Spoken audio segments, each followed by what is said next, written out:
Ya, untuk informasi selengkapnya kita bergabung dengan Marsyalina Gita langsung dari Istana Negara. Ya, Gita, bagaimana situasi terkini di sana saat ini usai Presiden Joko Widodo resmi melantik Komjen Pol Idam Aziz sebagai Kapolri? Ya, baru saja pelantikan Kapolri Jenderal Pol Idam Aziz selesai dilangsungkan di Istana Negara Jakarta. Dan tadi baru saja Kapolri Jenderal Pol Idam Aziz ini menyampaikan beberapa pernyataannya setelah dirinya dilantik oleh Presiden Republik Indonesia. Ia menyatakan bahwa berterima kasih atas keputusan aklamasi yang sudah dilakukan oleh Komisi 3 DPR RI dan juga tentunya atas penunjukan Presiden Republik Indonesia sebelumnya yang menunjuk Idam Aziz sebagai calon tunggal untuk Kapolri menggantikan Jenderal Pol Tito Karnavian. Tadi Idam Aziz menyatakan bahwa ada beberapa hal yang disampaikan oleh Presiden Joko Widodo kepada dirinya.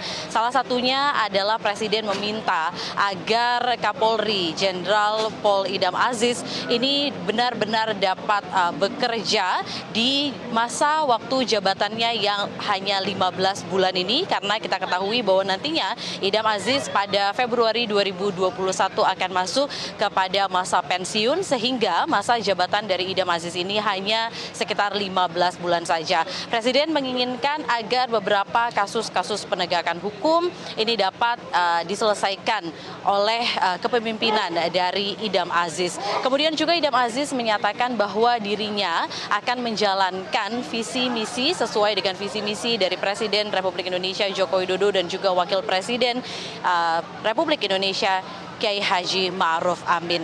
Dan kembali lagi tadi disampaikan oleh Idam Aziz ada beberapa program prioritas yang akan dilaksanakan pada saat dirinya menjabat. Yang pertama yakni akan mewujudkan sumber daya manusia yang unggul, kemudian juga pemantapan harkam tipnas atau pemeliharaan, kemudian juga terkait dengan keamanan ketertiban masyarakat, penguatan penegakan hukum yang profesional dan berkeadilan, kemudian juga pemantapan manajemen media, kemudian juga terkait dengan penguatan sinergi polisional, penataan kelembagaan, dan juga penguatan pengawasan.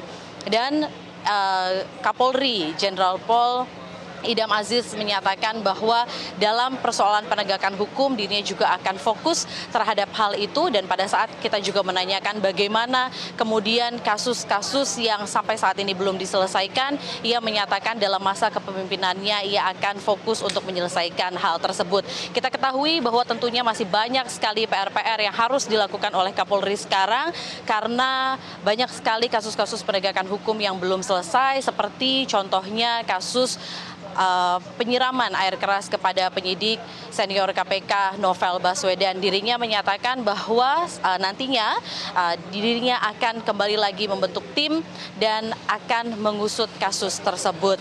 Kemudian juga ada PR-PR lain seperti menjaga citra dari kepolisian yang saat ini juga masih menjadi pertanyaan dari banyak pihak, dan hal ini juga akan menjadi fokus dari Idam Aziz untuk membaiki citra kepolisian ke depannya.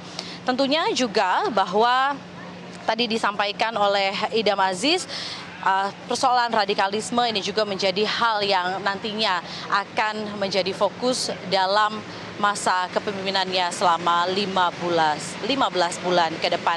Saat ini Kapolri Jenderal Pol Idam Aziz akan melakukan kunjungan ke beberapa tempat untuk kemudian nantinya akan kembali ke Mabes Polri untuk melaksanakan tugasnya sebagai Kapolri yang baru saja dilantik oleh Presiden Republik Indonesia Joko Widodo. Eva. Baik, terima kasih Marsyalina Gita untuk informasi Anda. Jadi Idam Aziz telah resmi dilantik dari sebelumnya Komjen Pol, saat ini jabatannya adalah Kapolri Jenderal Polisi Idam Aziz.